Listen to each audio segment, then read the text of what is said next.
بھائی جب حضرت موسیٰ علیہ السلام کی روح قبض کرنے آئے حضرت اسرائیل علیہ السلام کو وہ تھپڑ مارا انہوں نے، آنکھ نکالی بھی متفق حدیث ہے بخاری شریف کی، واقعی ہے یا نہیں ہے؟ یہ بالکل نہیں حدیث صاحب، حدیث پاک صحیح ہے، بخاری اور مسلم کی ہے۔ اور جو سوال لوگ کرتے ہیں کہ موسیٰ علیہ السلام نے اس کے تھپڑ مار دیا فرشتے کے اور یہ کیا وہ کیا، اس پر جو بہت سے سوال مرتب کرتے ہیں، ان سب کے جوابوں سے امام ابن قتیبہ رحمۃ اللہ علیہ تعویل مختلف الحدیث میں فارغ ہو چکے ہیں۔ لوگوں کا یہ کہ سوال تو پہلوں کا ہی لے لیتے ہیں اور جو جواب دیے ان کو نظر انداز کرتے ہیں، لوگوں کو پریشان کرتے ہیں کہ جیسے اب یہ سوال پیدا ہوا ہے۔ بخاری مسلم شروع سے لوگ پڑھتے آتے ہیں، حدیث بھی لوگوں کے سامنے ہے، اس کے حل بھی کیے۔ مسئلہ ایسا ہی ہے کہ اگر حدیث کو ہم ایک طرف بھی رہنے دیں، قرآن کو دیکھیں تو جیسے نیازی صاحب ابراہیم علیہ السلام کے پاس انسانی شکل میں فرشتے آئے، انہوں نے مہمان سمجھ کر بچڑا نہیں بولنا، لے کر آگے نہیں رکھا اور کہا نہیں کہ کھاتے کیوں نہیں۔ اب پیغمبر نہیں پہچان سکا کہ یہ فرشتے ہیں، انسان انہوں نے سمجھا۔ حضرت لوط علیہ السلام کے پاس گیا، انہوں نے کہا ھذا یوم رفیق، آج تو بڑا مشکل دن آیا، کیا کروں مہمان، ان کو بھی بعد میں فرشتوں تو بشری شکل میں نہیں پہچان سکتا نبی، اس میں کوئی چاند نہیں۔ تو موسیٰ علیہ السلام کے پاس پہلے وہ انسانی شکل میں آیا، بلا اجازت اندر گھس گیا اور کہا میں جان آپ کی لینا چاہتا ہوں، مجھے دین حق دیتا ہے۔ موسیٰ علیہ السلام کو بھی دیتا تھا کہ ایسے آدمی کو تھپڑ مارے جائیں، گولی بھی مار دی جائے، اس سے اپنی جان بچائی، دفاع۔ جب دوسری مرتبہ آیا اور بات بیان کی کہ میں تو اللہ کی طرف سے، اللہ یہ کہتا ہے کہ اگر عمر چاہتے ہو تو بیل کی پشت پر ہاتھ رکھو، جتنے بال آئیں گے تو اللہ اگر چاہتا میں نے کیوں زندگی اتنی چاہیے ہے، کرو جان قبل۔ تو بات تو وہی ہے جیسے ابراہیم علیہ السلام بچڑا لے آئے، نہیں جانتے تھے تو بعد میں پتا چلا تو نہیں سمجھنا چاہتے بات کو، ورنہ حدیث پاک میں کوئی الجھن نہیں، بشری شکل میں ٹھیک ہے، کئی مرتبہ نہیں پہچانا جاتا، مطلب بشری شکل میں، بشری شکل۔ آپ حدیث جبریل ہی دیکھیں، جبریل علیہ السلام سامنے لوگوں کے بیٹھے مسافر کی شکل میں مسائل پوچھتے رہے، بعد میں چلے گئے تو آپ نے فرمایا دیکھو کدھر گیا مسافر، نہیں نظر آیا۔ پھر آپ نے کہا جبریل سے جو دین سکھانے کے، لوگوں کو نہیں پتا چلا کہ یہ جبریل انسانی شکل میں۔ تو یہ کوئی تعجب کی بات نہیں، جن کی نیتیں خراب ہے نا کہ ضرور اعتراض نہیں کرنا، وہ تو قرآن پر بھی کریں گے، بالکل، وہ تو ان کو تو اللہ ہدایت دے۔ انہوں نے ایک تحریری سوال ہے، ایک روایت کی تصحیح آپ سے طلب کی اور حوالہ بھی پوچھا ہے، اگر وہ روایت صحیح ہے۔ وہ کہتے ہیں کہ بعض روایات میں آتا ہے کہ لوگ موسیٰ علیہ السلام کو برص کا مریض سمجھتے تھے، تو ایک دن موسیٰ علیہ السلام غسل فرما رہے تھے تو پتھر کپڑے لے کر بھاگ گیا، تو لوگوں کا شک دور ہو گیا۔ اس کے بارے میں آپ بتائیے کہ کیا روایت درست ہے یا جی فرمائیے۔ آپ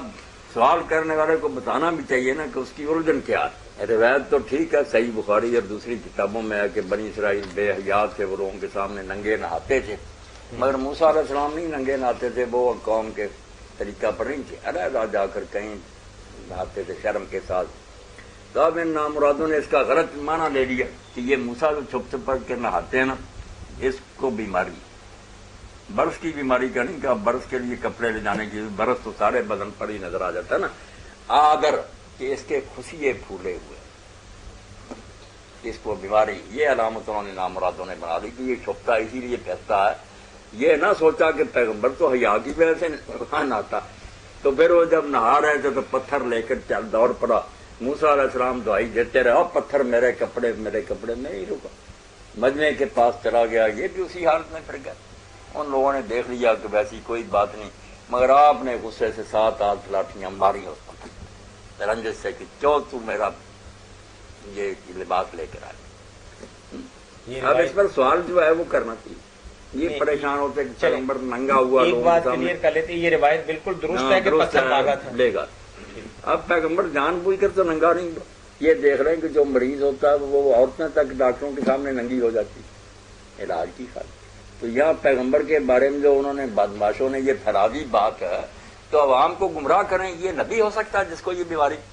تو یہ ڈاکٹروں کے علاج سے بھی زیادہ ضروری تھا کہ یہ مسئلہ حل کیا جاتا، ورنہ عام پبلک جو تھی وہ غلط فہمی میں رہتی کہ موسیٰ یار اللہ کا پیغمبر کیسے ہو سکتا ہے، اس کو تو یہ بیماری، اس ضرورت کے لیے نا یہ ہوا۔ روایت صحیح ہے۔ جزاکم اللہ۔ سورۃ اعراف کی ایک آیت اس مبارکہ سے ہے، پتا چلا کہ اگر کوئی مجبوری بن جائے تو آدمی دوسروں کے سامنے اس کے کپڑے اتروائے جا سکتے ہیں، ننگا بھی گئے، علاج کے لیے ہمیں مسئلہ مل گیا، ورنہ کیا بنتا ہے؟ سوچتے رہتے پردہ پردہ پردہ، تو یہ علاج ہے، بے شک عورتیں مرد کپڑے اتارنے پڑے۔ جزاکم اللہ۔ سورت آراف کی ایک آیت نمبر 207 کے حوالے سے اس کے ترجمے میں ایک اشکال ہے بھائی کو، اس کا پوچھا ہے، اور ترجمہ انہوں نے لکھا ہے اور جب شیطان ان کو چھوتا ہے تو اللہ کی پناہ پکڑتے ہیں اور وہ دیکھنے لگ جاتے ہیں، اور بھائی کا سوال یہ ہے کہ وہ کیا دیکھنے لگ جاتے ہیں، ذرا وضاحت فرمائیں۔ اب بھائی نے فیضا مبصرون وہاں ترجمہ پڑھنا نا کہ وہ دیکھنے لگ جاتے ہیں، تو دیکھنے سے ان کا جو دھیان ہے وہ بصارت کی طرف چلا گیا نا، کہ جو ان آنکھوں سے دیکھتے ہیں، اس لیے وہ کہتے ہیں نا کیا دیکھتے ہیں، حالانکہ یہ بصیرت سے ہے کہ ان کی ہوش ٹھکانے آ جاتی ہے، وہ چوکنے ہو جاتے ہیں کہ یہ ابلیس ہمیں دھوکہ دینے لگا تھا۔ اس لیے جب شیطان انہیں کوئی دھوکہ دینے لگتا ہے یا کوئی شیطانی افساٹ ہوتی ہے تو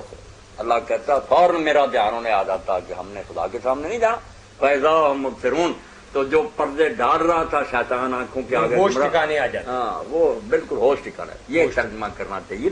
کہ وہ ان کی بصیرت جو ہے نا بیدار ہو جاتی، دل کی آنکھیں۔ السلام علیکم۔ موسیٰ علیہ السلام کی زبان میں لکنت کے بارے میں آپ سے سنا تھا کہ ان کی زبان میں جو گرہ تھی وہ مانوی تھی اور کوئلے والی کہانی ایک افسانہ ہے، لیکن ابھی حال ہی میں ایک اور روایت بھی سنی ہے کہ حضرت حسین علیہ السلام کی زبان میں بھی لکنت تھی، اور نبی کریم صلی اللہ علیہ وسلم نے ان کے بارے میں کہا کہ انہوں نے یہ لکنت حضرت موسیٰ علیہ السلام سے وراثت میں لی ہے۔ کیا یہ حدیث صحیح ہے، اور کیا حضرت موسیٰ علیہ السلام کی لکنت کا سبب ظاہری تھا؟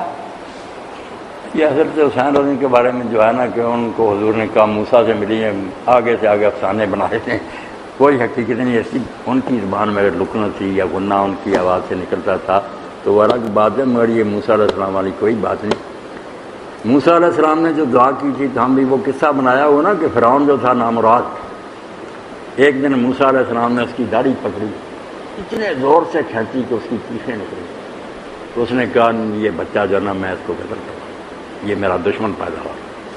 تو حضرت عاتیہ نے کہا نہیں بچے کو کیا خبر ہے، تو خواب خواہ ناراض ہو گیا، بچے نے ویسے ہی پکڑی، مگر پکڑی یہ روایت میں آتا بہت بری ہے،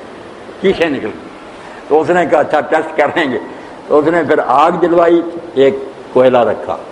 چمکتا ہوا وہ انگارا، اور ایک طرف ہیرا رکھا وہ بھی سرخ تھا، تو کہا چھوڑو بچے کو، تو کہتے ہیں موسیٰ علیہ السلام نے ہیرے کی طرف چل پڑے، تو جبریل علیہ السلام نے نظر تو نہیں جبریل ہو جاتے، انہوں نے پکڑ انگارے کی طرف کر دیا، انہوں نے انگارہ پکڑا، زبان پر لیا، دوڑا فرعون، پیار کیا، اس نے کہا نہیں بچہ بچہ ہی ہے۔ تو اس طرح کی کہانی بنا کر نا افسانے بنائے ہوئے بیٹا کوئی، موسیٰ علیہ السلام بالکل ٹھیک سے، ان کی زبان درست تھی، جو انہوں نے کہا کہ اللہ میری زبان کی گرہ کھول دیتا کہ میری بات سنے، ہر مولوی ممبر پر بیٹھتا نا واحد العقدۃ من لسانی یفقہوا، یہ دعا کرتے گرہ کھول دے، ان کی گرہ پڑی ہوئی ہے، کوئی خیال کرے خدا کے بدلے، جیسے ان کا مطلب ہے نا کہ مجھے ایسی طاقت دے کہ میں کھول کر تقریر کر سکوں، میری بات میں کوئی نہ رکاوٹ نہ آئے، یہی مطلب تھا موسیٰ علیہ السلام کہ اللہ تو میرے حوصلہ دے۔ فرعون کا دربار کافر جو قتل کراتا تھا اس کے سامنے جانا تھا، کوئی معمولی بات۔ اس میں اب جب حضرت موسیٰ اور ہارون علیہ السلام کو حکم ہوا نا تو حضرت علی فرماتے ہیں انہوں نے کہا اللہ ایسا ظالم بادشاہ، فوجیں، جیلیں، پھانسیاں، ہم دو درویش آدمی، نہ لشکر نہ کوئی فوج، ہمیں تو بھیج رہا اس ظالم کی طرف۔ اور یہ گئے تو لاٹھیاں کندھوں پر تھی، انہوں نے بس پہنے ہوئے تھے درویشوں والے اون کے لباس، اس نے کہا تم آئے ہو میرا تختہ اٹھنے کے لیے، انقلاب برپا کرنے، تم دیکھتے نہیں میری طاقت کو، مگر اللہ تعالیٰ نے کہہ دیا تھا تم فکر نہ کرو میں تمہارے ساتھ ہوں، سب کو سن رہا، کچھ نہیں بگاڑ سکتا۔ اس لیے پھر اللہ تعالیٰ نے اس کے دل پر رعب ڈالا، انہوں نے کھول کر اپنا دین کا پرچار کیا، اللہ نے غالب کیا۔ تو عمرہ بھی بیان ہو گیا جی، اب میرا خیال کافی ہو گیا،